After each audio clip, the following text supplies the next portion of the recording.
Shalom, mes amis, je suis ravi d'être avec vous. Le Seigneur Jésus-Christ vous bénisse. Je vais encore une fois partager la parole de Dieu avec vous.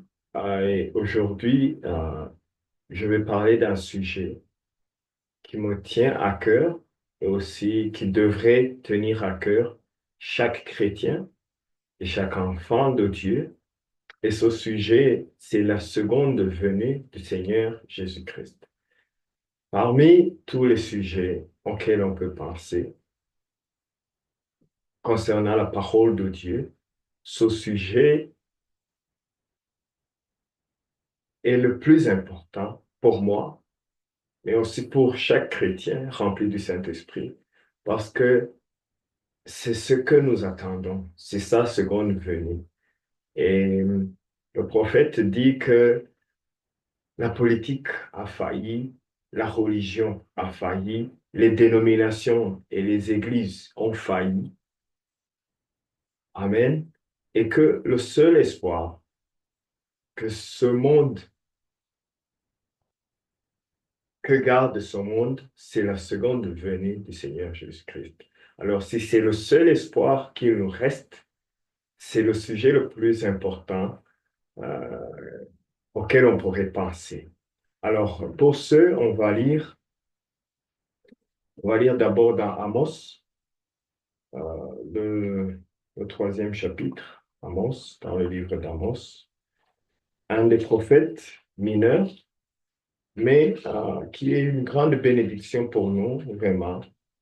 On va lire Amos, le troisième chapitre, à partir du verset 1 jusqu'au verset 8. Par la grâce du Seigneur, on va lire au nom du Seigneur Jésus-Christ. On lit.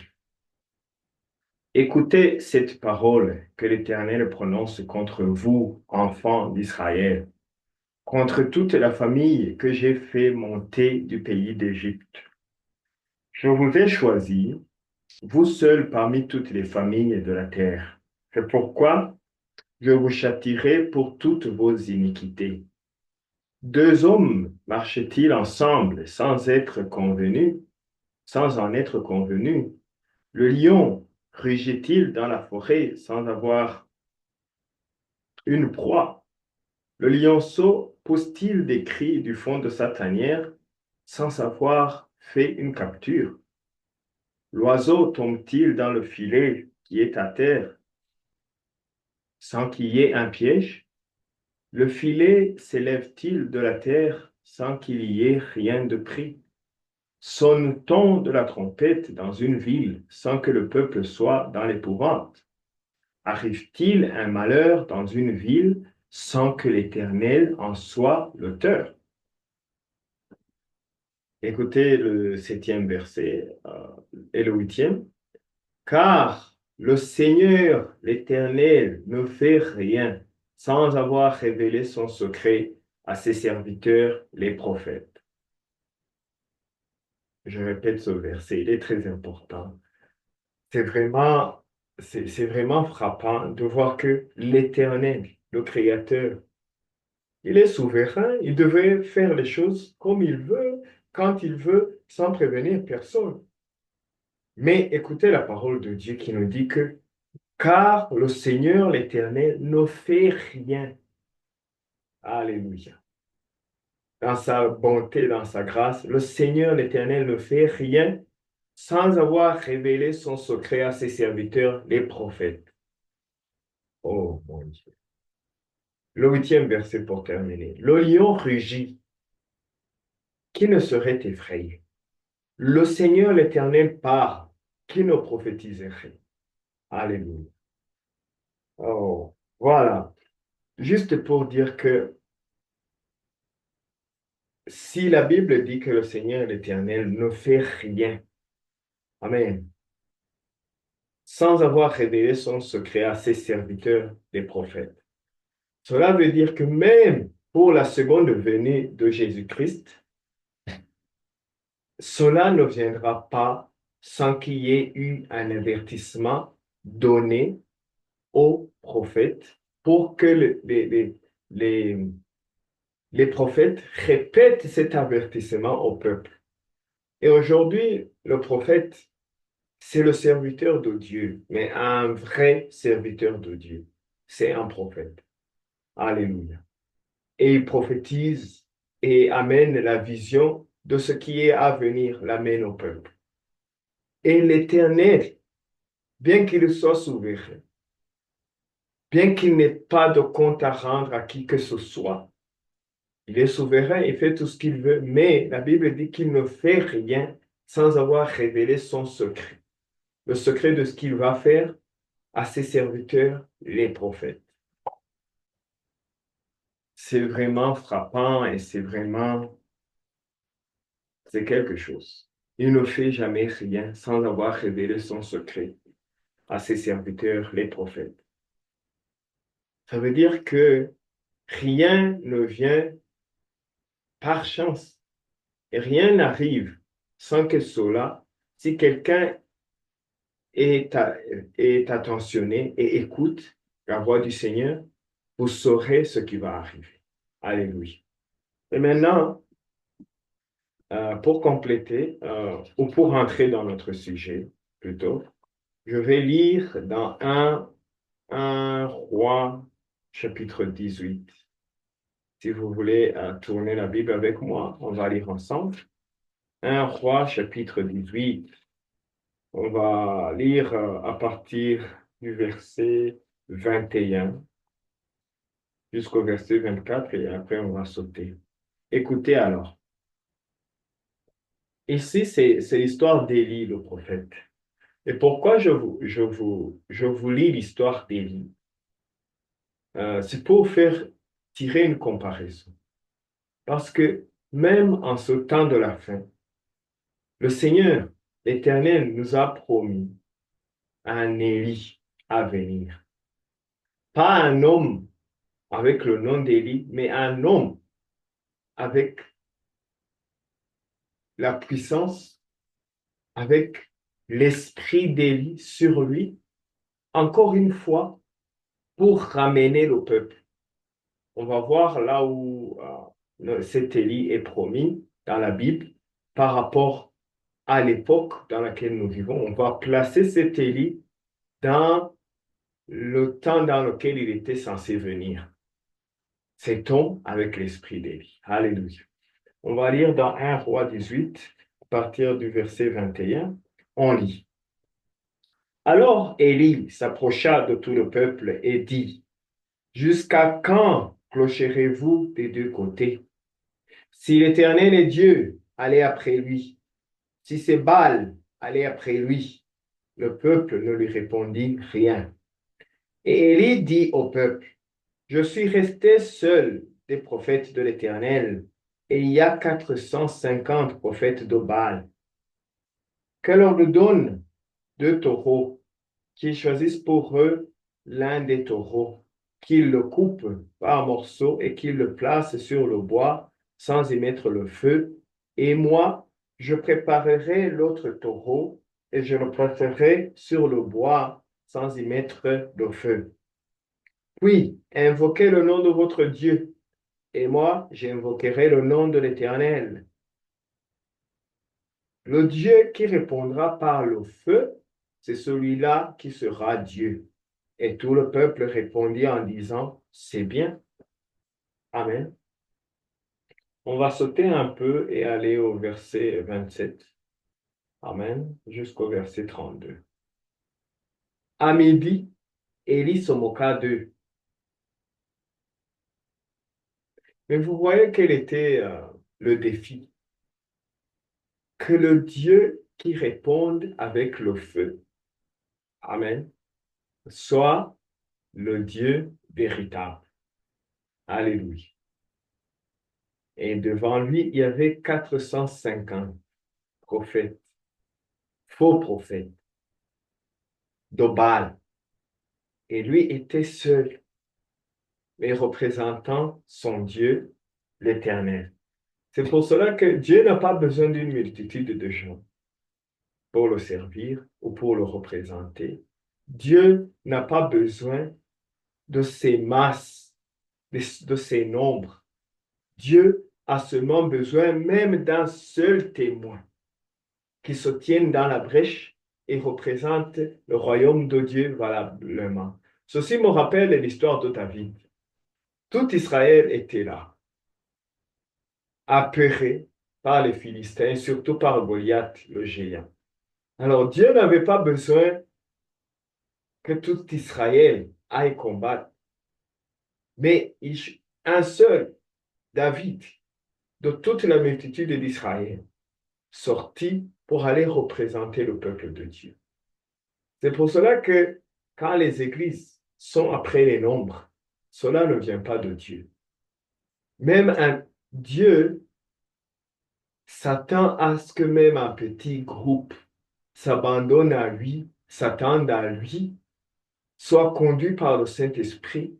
Il fera plus avec ce petit groupe qu'avec des milliers et des milliers et des millions de gens, amen, qui ne se donnent pas à l'Esprit et qui ne se donnent pas à Dieu complètement.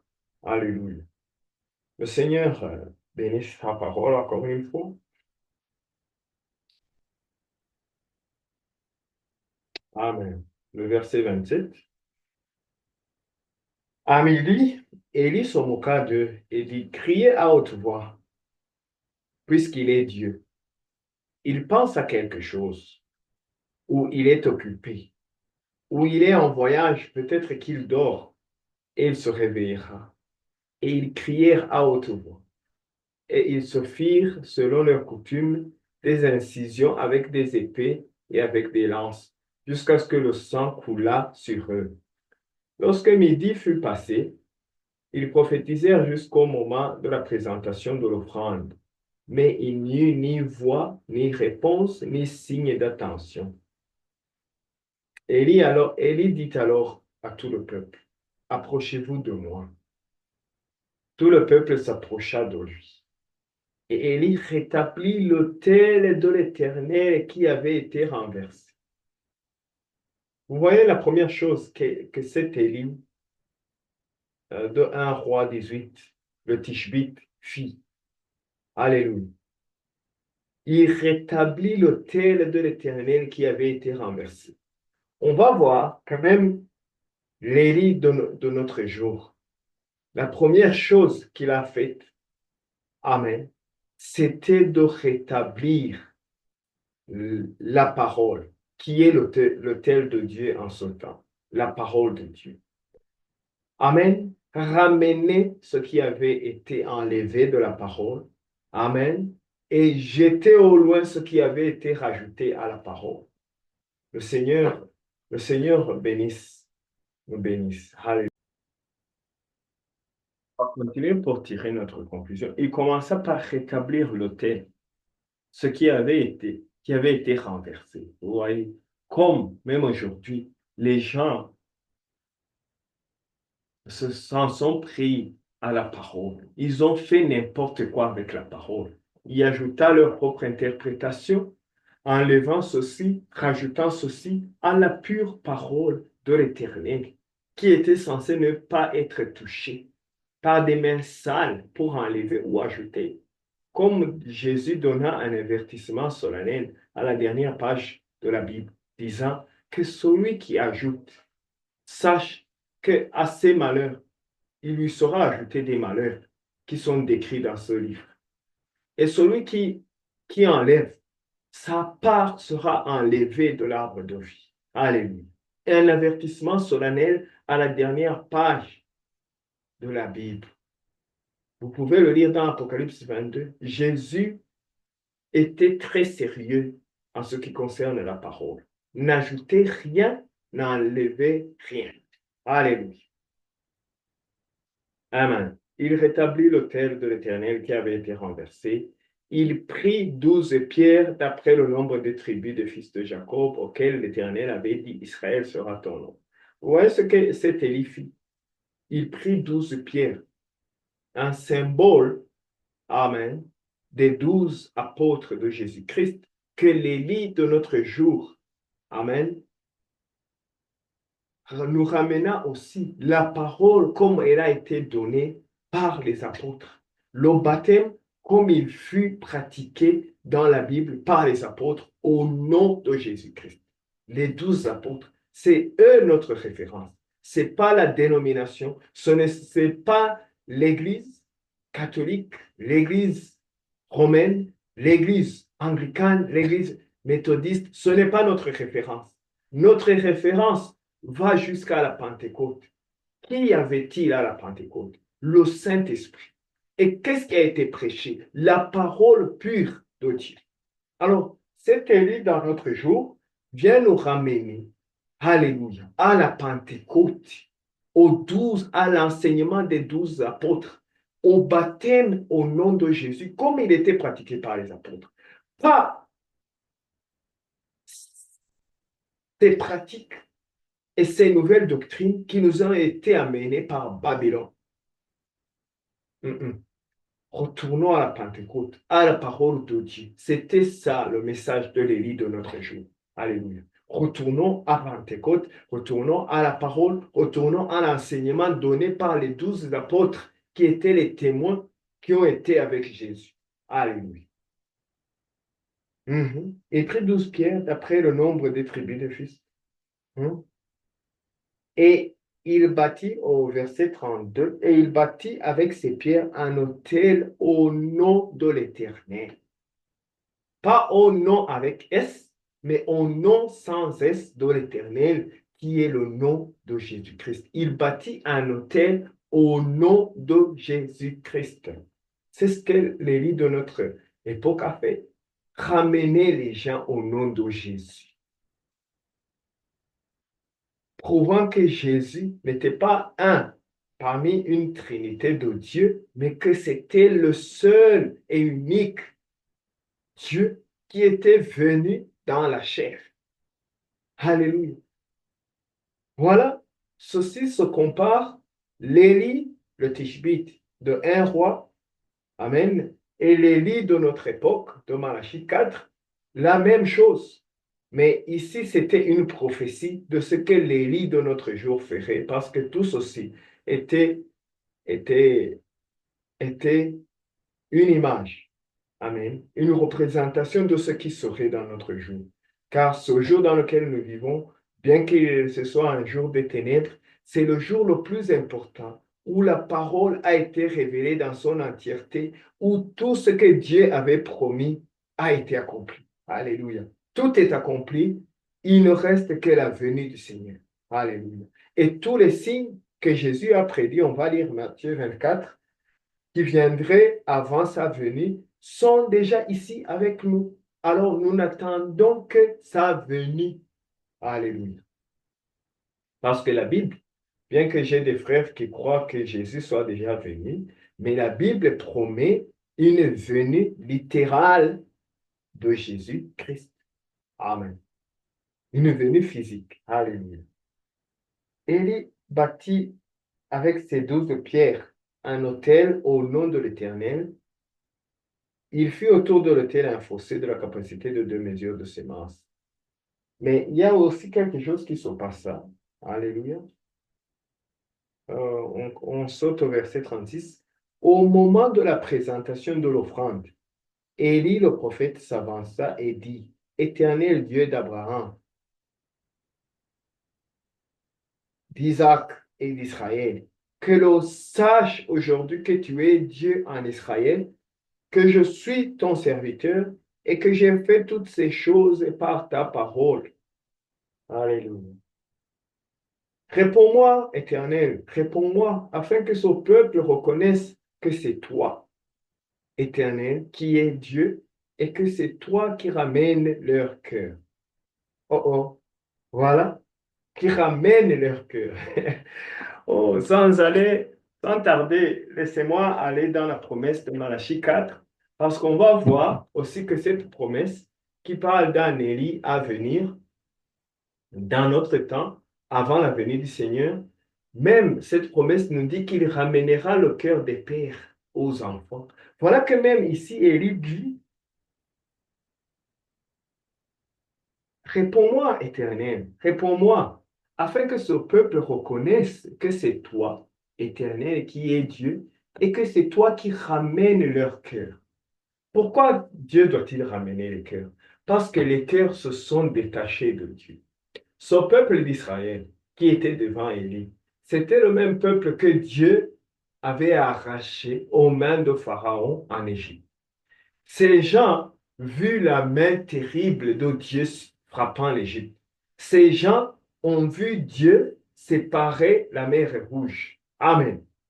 Et ils marchèrent là où était la mer, mais sur un terrain sec. Ils virent ça, cela. Ils virent la manne tomber du ciel et ils mangèrent la manne. Mais ce sont ces mêmes gens qui allèrent après Baal, un Dieu qu'on doit soulever, amen, qui a des yeux mais qui ne voit rien, qui ne révèle rien, des oreilles mais qui n'entend pas la prière. Vous avez vu combien ces prophètes ont crié et crié, mais que rien n'a répondu. Des oreilles sculptées mais qui n'écoutent pas, une bouche sculptée mais qui ne parle pas. Et un Dieu qu'on doit soulever. Imaginez un Dieu qu'on doit soulever pour qu'il se déplace.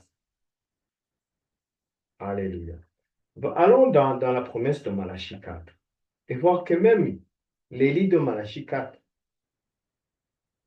est venu par une promesse qui dit qu'il ramènera les enfants de Dieu à la Pentecôte, au cœur des pères. Alléluia. Oh, oh, mon Dieu. Voilà dans Malachie 4, verset 5. Il est dit, voici, je vous enverrai Élie, le prophète, avant que le jour de l'Éternel arrive, ce jour grand et redoutable. Chers amis, cet Élie dont parle la Bible, ce n'est certainement pas cet Élie de un roi, parce que lui, il n'est pas venu avant ce grand jour terrible et redoutable de l'Éternel. Car ce jour dont parle la Bible ici, chaque lecteur de la Bible peut comprendre cela, ou chaque croyant, c'est le jour du jugement, le dernier jour, le jour de l'Éternel. Amen. Amen. C'est le jour terrible de l'Éternel qui est promis, quand Dieu viendra juger le monde. Voilà que Dieu promet, Amen, d'envoyer encore une fois Élie. Vous savez, ce n'était pas la première fois que l'esprit d'Élie vient, mais sur un autre homme. Amen. Parce que, vous savez, dans Matthieu, quand Jésus parlait à ses disciples, après qu'il ait pris ses disciples et les emmena à la montagne de la transfiguration, qu'il fut transfiguré devant eux, et que cela les frappa tellement, quand ils comprirent qu'ils étaient en présence de Dieu manifesté dans la chair, ils lui demandèrent, mais pourquoi est-ce que les Écritures disent que Élie doit venir avant que tu sois manifesté? Et il leur dit, mais si vous voulez le croire, je vous dis que Élie est déjà venu et les gens en ont fait ce qu'ils ont voulu. Et la Bible dit qu'ils comprirent qu'il leur parlait de Jean-Baptiste. Jean-Baptiste donnant, Amen, l'homme, mais l'esprit qui était sur lui, Jésus l'appela Élie parce que l'esprit qui était sur lui était l'esprit d'Élie. Et que fait cet esprit? Chaque fois, l'esprit d'Élie vient pour ramener les enfants de Dieu à Dieu, à la parole, à sa parole, à la vraie adoration de Dieu. Amen. On a lu dans 1 Roi 18 qu'ils sachent que c'est toi, Dieu, qui ramène les cœurs. C'est toujours par l'esprit d'Élie que Dieu ramène les cœurs de son peuple. Alléluia. Même ici, on lit maintenant au verset 6, Malachie 4, verset 6, il ramènera le cœur des pères, des apôtres, à leurs enfants, nous, les croyants de notre temps. Alléluia. Et le cœur des enfants à leur père. Nos cœurs reviendront à la Pentecôte, reviendront au cœur des apôtres qui étaient ceux qui nous ont annoncé la parole dans sa pureté avant qu'elle soit manipulée par les gens. Amen. à la Pentecôte quand le Saint-Esprit était descendu. Alors, cet Élie qui vient avant ce jour grand et redoutable aussi ramène le cœur des enfants, de nous, les enfants, qui sont nés de la parole, au cœur des pères. Il nous ramène à la Pentecôte. Voilà le même esprit qui fait la même chose, ramener les gens. OK? Autant de gens, Dieu voulait ramener les gens à son, à son chemin. Ramener les gens à lui-même par le même esprit d'Élie parce que Jésus allait venir. Alléluia. Il fallait que les gens se préparent. Et notre prophète, quand il baptisait sur la rivière Ohio, l'ange de l'Éternel descendit. L'ange, vous pouvez le voir ici. Hein? Ici même, dans notre temps même, juste pour comparer avec le ministère d'Élie le Tishbite, de un roi, Dieu aussi, ici, c'était devant des incroyants, des incrédules, amen, mais aussi des croyants. Et il y eut un débat. Et et les incrédules voulaient défier la guérison divine que le prophète prêchait. Non pas prêcher, mais qu'il pratiquait aussi, parce que c'est dans la parole. Et Dieu, comme cela fut au mont Carmel, dut répondre par le feu, la colonne de feu, pour que les bouches des incrédules soient fermées et les bouches des critiques, de ces critiques, sont aussi fermées. Alléluia. Dieu dut répondre aussi par le feu. Il le fait toujours. Comme il dit, le Dieu qui répondra par le feu. La colonne de feu fut photographiée pour que même le monde, hein, son monde intellectuel, n'ait aucune excuse en ce jour. Même vous, les intellectuels, cette photo a été testée pour voir si elle n'a pas été truquée. Il y a un rapport qui a été écrit par le FBI attestant que cette photo, que cette lumière et que cette colonne de feu étaient là en réalité. Amen. Alors, même cet Élie, son rôle, sa mission, son ministère, ramener le cœur des pères à leurs enfants et le cœur des enfants à leurs pères, de peur que je ne vienne frapper le pays d'interdit. Alléluia. Ramener. Alors, je disais que à la rivière Ohio, l'ange de l'Éternel descendit. Amen. Et dit, comme Jean, Jean, avec l'esprit d'Élie, a été envoyé pour préparer la première venue de Jésus-Christ. Ton message, il t'est donné un message qui préparera sa seconde venue. Alléluia.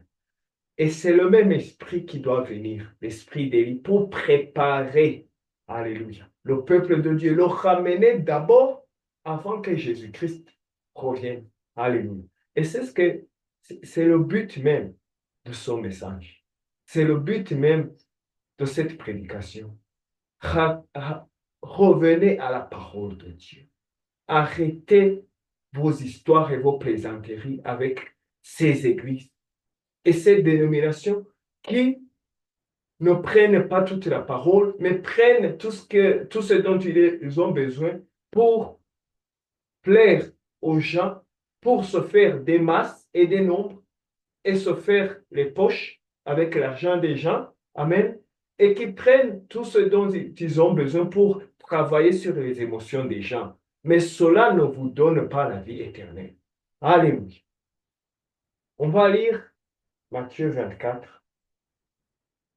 Amen. On va lire Matthieu 24 pour voir ce que Jésus a dit à propos de sa seconde venue. Amen. Parce que de toutes les façons, notre sujet, c'est la seconde venue de Jésus-Christ. Amen. C'est ça notre sujet. Amen. Ok, lisons Matthieu 24.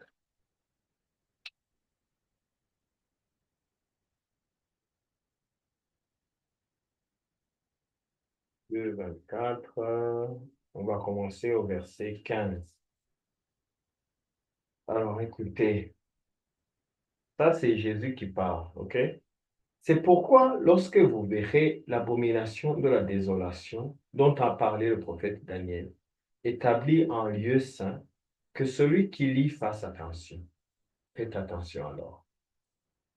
Alors que ceux qui seront en Judée fuient dans les montagnes, mais ici, la première partie est déjà passée. Parce qu'ici, Jésus parlait de ce qui est arrivé, allait arriver à ses apôtres après son départ. Ce qui est déjà arrivé. Parce que les apôtres de Jésus, à un certain moment, étaient encerclés dans la ville de Jérusalem, ok, par le roi Darius avec son armée.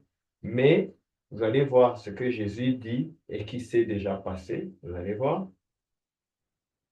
Alors, que ceux qui seront en Judée fuient dans les montagnes, que celui qui sera sur le toit ne descende pas pour prendre ce qui est dans sa maison, et que celui qui sera dans les champs ne retourne pas en arrière pour prendre son manteau.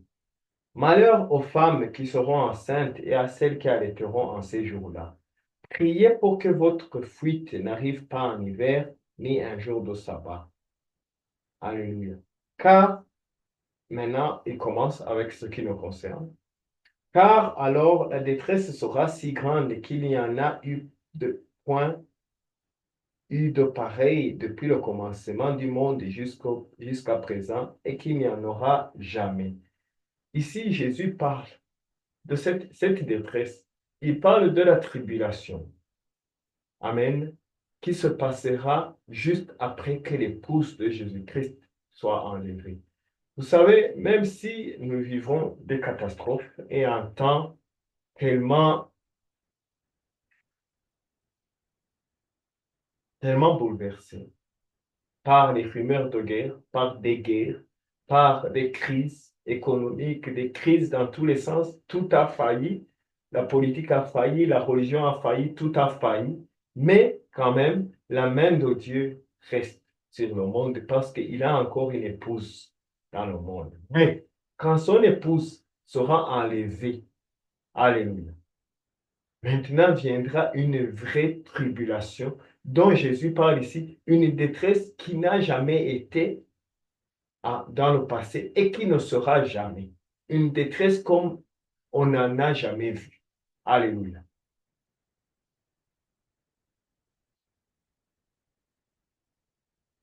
Et si ces jours n'étaient pas abrégés, personne ne serait sauvé, mais à cause des élus, ces jours seront abrégés. Si quelqu'un vous dit alors, ici je veux tirer votre attention, si quelqu'un vous dit alors, le Christ est ici ou il est là, ne le croyez pas. Car, écoutez, tirez attention ici parce qu'on va en parler même, on va écouter le prophète de notre temps et il parle exactement de cela, de ce qui viendra dans les derniers jours. Écoutez Jésus, Matthieu 24, 24, car il s'élèvera de faux Christ. Vous savez ce que Christ veut dire? C'est un oint, de faux oint, de faux Christ et de faux prophètes. Ils feront de grands prodiges et des miracles au point de séduire, s'il était possible, mes frères et sœurs, au point de séduire, s'il était possible, même les élus. Mais c'est quel genre de gens? Un élu de Dieu, quelqu'un que Dieu a prédestiné depuis avant la fondation du monde, que cette personne, alléluia, triompherait de son monde et irait dans la gloire, mais un faux prophète vient avec tellement de signes et de puissance qu'il séduirait même cet élu si c'était possible. Mais gloire au Seigneur, c'est pas possible qu'un élu, alléluia, soit, soit séduit. Parce qu'un élu n'est plus. Il est mort à lui-même. C'est le Saint-Esprit, c'est Dieu qui vit en lui. Et rien ne peut séduire Dieu. Gloire au Seigneur que ce n'est pas possible. Mais Jésus dit, s'il était possible, il séduirait même un élu. Ce serait tellement trompant, ce serait tellement séduisant que même un élu en viendrait à bout par, par, par grâce. C'est par la grâce. que même les élus échapperont à cette déception. Et qu'en est-il alors des gens normaux? Qu'en est-il? Si les élus pouvaient être séduits, s'il était possible, ils en viennent à ce petit bout comme ça. Ils allaient être séduits. Qu'en est-il des gens comme ça dans les églises, de ces brebis-là dans les églises? Qu'en est-il? Que le Seigneur nous aide. Alléluia. Alors, lisons le prophète pour voir ce que l'Élie de notre temps dit de ces choses. Amen. Dit de la seconde venue de Christ et dit à propos de ces faux oints, faux prophètes que nous avons au temps de la fin qui conduisent des millions et des millions en enfer. Vous savez, je disais quand je prêchais dans un bus, au temps de Noé, regardez combien de gens sont entrés dans l'arche. 8 personnes. 8 personnes sur des millions et des millions qui habitaient la terre. 8 personnes seulement sont entrées. Et ce qui a été au temps de Noé, cela sera aussi à la venue du Fils de l'homme. C'est ce que Jésus a dit. Il a dit, comme c'était au jour de Noé, il en sera de même quand le Seigneur viendra. Et comme c'était au jour de Sodome, où c'était juste euh, Lot, ses filles, ses gendres et sa femme qui sortirent, même que sa femme douta et regarda en arrière, elle-même ne put pas survivre. Elle devint un bloc de sel. Regardez combien d'âmes ont été sauvées au jour de Lot, au jour de Noé. Il en sera de même à la venue du Fils de l'homme. Juste une poignée de gens dans des millions et des millions qui iront en enfer. Mon frère, ma soeur, si Dieu te fait grâce et que tu crois que cette parole est la vérité, reviens à la parole, viens à son message qui nous ramène à la Pentecôte, qui nous ramène à la parole de Dieu. Le Seigneur nous aide. Voyez, les gens badinent avec le royaume de Dieu. Le royaume de Dieu, ce n'est pas une comédie. Ce n'est pas un jeu. Le royaume de Dieu est sérieux. Si seulement 8 ans au temps de Noé entrèrent dans l'arche et survirent le déluge, parmi des millions qui moururent. Amen. Parce qu'ils n'avaient pas écouté le message que Dieu avait donné à Noé. Alléluia. Si au temps de Lot, juste Lot, ses 3 filles et leur gendre et sa femme, qui même elle, une soi-disant croyante, douta et regretta les richesses qu'elle laissait dans Sodome et devint un bloc. Si seulement ces âmes, sur la main comptées comme ça, survécurent dans des millions qui allèrent, qui furent jugés et mourir. Si Jésus lui-même, le Seigneur Jésus, a dit que comme c'était au temps de Noé et comme c'était au temps de l'autre, il en serait de même à la venue du Fils de l'homme. Vous pensez que combien iront dans l'enlèvement? Combien, parmi les millions et les billions qu'on a sur cette terre, combien de gens est-ce que vous pensez iront en enfer? Si seulement c'était 8 sur des millions, ça veut dire 1 sur 1 million. Frère, sœur, le royaume de Dieu, c'est pas une rigolade. Il faut entrer dans l'arche en sautant qui est son message. Revenez à la parole. Revenez à la vérité de la Bible. Sinon, cet avertissement est donné comme ça. Vous pouvez jouer avec, vous pouvez négliger, mais il est donné. C'est ça la trompette. Ne vous attendez pas à ce qu'il y ait une autre trompette qui soit sonnée. C'est ça la trompette. La parole est prêchée. Elle vous est prêchée. Quelle autre trompette vous allez entendre? La parole, c'est ça la trompette. Amen. Écoutons Élie dans notre temps. Écoutez, c'est dans le message Les oins du temps de la fin. Il nous parle de ces faux oins. Amen. Je crois que nous vivons au temps de la fin. Je pense que presque tout le monde celui qui lit les Écritures, ou même qui est un croyant, sait que nous sommes maintenant à la fin de l'histoire du monde. il ne servira à rien de l'écrire parce qu'il n'y aura personne pour la lire. C'est la fin du temps. Quand exactement, je ne sais pas. Dans combien de temps exactement ce sera? Pas même les anges des cieux ne connaissent cette minute ou cette heure. Mais il nous a été dit par le Seigneur Jésus que quand ces choses que nous voyons maintenant commenceraient à arriver, alors de redresser nos têtes parce que notre rédemption est proche. Maintenant, ce que veut dire approche, je ne sais pas. Ça peut vouloir dire, ok? Écoutez, vous construisez des maisons, vous pouvez faire des choses par la science, et c'est Dieu qui est le créateur de la science. Comment allez-vous faire pour l'arrêter? Il veut dire arrêter Dieu. Alléluia. S'il le veut, il peut détruire la terre par des puces ce matin. Vous vous rendez compte?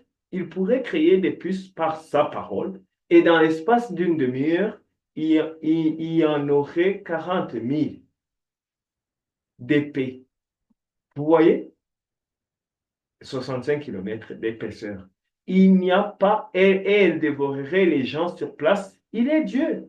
Il fait ce qu'il veut. C'est tout. Il est souverain par lui-même. Amen. Maintenant, devant toute cette accumulation de preuves, quant à l'heure dans laquelle nous vivrons, en ce moment, je pense qu'il est bon d'étudier ces choses et d'en faire un tableau, maintenant que les sceaux ont été ouverts, et de bien voir la vérité de ces choses, puisque Dieu a été si loyal envers nous de nous montrer ces choses par sa grâce. Amen. Il dit, j'aimerais que vous remarquiez ici dans Matthieu 24 qu'on vient de lire. Jésus a utilisé le terme Christ, C-H-R-I-S-T-S, des Christ. Pas Christ sans S, mais des Christ avec un S au pluriel, pas au singulier. Des Christ. Donc le mot Christ veut dire le oint. Et alors, il s'agit d'oint. Il n'y en aura pas seulement un, mais plusieurs qui seront oints, les oints. Vous voyez? Les oints. Autrement dit, si vous voulez l'expliquer pour qu'on le comprenne un peu mieux, il dirait, dans les derniers jours, il s'élèvera de faux oints. Or, cela semble presque impossible. Vous voyez, ces termes de oint. Mais remarquez les mots qui viennent tout de suite après. Et de faux prophètes. Prophètes au pluriel. Maintenant, un oint, c'est quelqu'un qui a un message. Et le seul moyen pour que le message puisse être apporté, c'est par quelqu'un qui est oint, c'est-à-dire un prophète oint. Il s'élèvera des faux enseignants oints. Alléluia. Des faux enseignants oints. Un prophète enseigne son message, des enseignants oints, des gens qui sont oints, mais avec un enseignement faux, qui n'est pas la parole de Dieu. Alléluia. Des oints, des Christ au pluriel, des prophètes au pluriel. Et si un Christ au singulier, cela existe, alors cela, il faudra qu'il soit oint. Et c'est la prophétie de ce qu'ils enseignent qui fera la différence. Parce que ce sont des oints, ils sont oints. Vu que c'est une leçon de l'école du dimanche, nous voulons essayer de vraiment confronter tout ça avec les Écritures. Non pas avec ce que quelqu'un d'autre a dit, mais juste en lisant les Écritures. Alléluia. Juste prendre la parole. Parce que prophète tel, apôtre tel a dit, mais prendre la parole de Dieu, mes frères et sœurs. Alléluia. C'est la seule chose dans laquelle nous pouvons avoir confiance. La parole parlée. La parole écrite, enregistrée, sous la supervision du Saint-Esprit. Amen. Par ses serviteurs, les apôtres. Alléluia. Qu'est-ce qu'ils étaient? Alors, il dit, vous allez peut-être me dire comment est-ce possible? Est-ce que les oints, qu'est-ce qu'ils étaient? Des Christ, C-H-R-I-S-T-S, oints. Des Christ et des faux prophètes, des oints, mais des faux prophètes. Jésus a dit, la pluie tombe sur les justes et les injustes. Maintenant, quelqu'un pourrait me dire, croyez-vous que cette onction sur ces gens, ça veut dire que c'est l'onction du Saint-Esprit? Oui, monsieur. Le véritable Saint-Esprit de Dieu sur une personne et pourtant ils sont faux. Maintenant, écoutez attentivement pour que... Oui, mais maintenant, écoutez attentivement pour voir ce qu'il a dit. Et ils feront des prodiges et des miracles au point que cela séduirait même les élus si c'était possible. Et ils sont loin du véritable Saint-Esprit. Je sais que ça a l'air insensé, mais on va prendre le temps de l'expliquer par la parole que c'est absolument ainsi dit le Seigneur, la vérité. Alléluia. Dieu, Dieu, quand il donne, quand il fait un appel, ou quand Dieu donne un don sur quelqu'un, quand vous naissez avec un don, peu importe ce que vous faites avec ce don, Dieu ne va pas reprendre son don. Non, il vous laissera aller de l'avant avec le don. Que vous serviez Satan, que vous enseignez des faussetés, Dieu ne reprendra pas son don parce que la parole dit que l'appel et les dons sont sans repentance devant Dieu. Dieu ne se répand pas de son appel. Il ne se répand pas de son don. Amen. Il donne et il ne reprend pas. Peu importe ce que les gens font avec le don. C'est pour cela, et la parole dit, et Jésus dit que Dieu étant bon, il fait tomber la pluie, amen, sur les justes et les injustes. Alléluia. Et qu'il fait briller son soleil sur les justes et les injustes. Alléluia. Cette pluie, c'est le vrai Saint-Esprit qui tombe sur les vrais croyants et aussi sur les faux prophètes. Et c'est le même Saint-Esprit qui oint ces gens, mais ils amènent un enseignement faux. Ils sont loin, c'est vrai, mais leur enseignement est faux. Et c'est pour cela que Jésus nous avertit et nous dit, vous les reconnaîtrez à leurs fruits.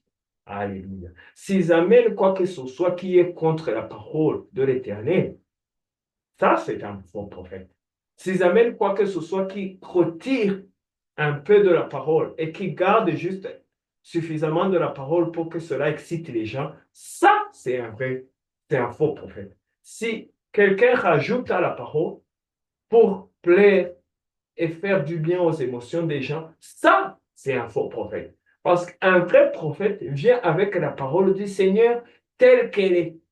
Ainsi, il vient avec ainsi dit le Seigneur. Pas ainsi dit pasteur tel, pas ainsi dit apôtre tel, pas ainsi dit un loin tel, mais ainsi dit le Seigneur. La parole est juste la parole. Ok, on va arrêter ici. Mes frères, ma soeur, si ceci ne frappe pas votre cœur, c'est qu'il n'y a rien en vous pour croire en Dieu.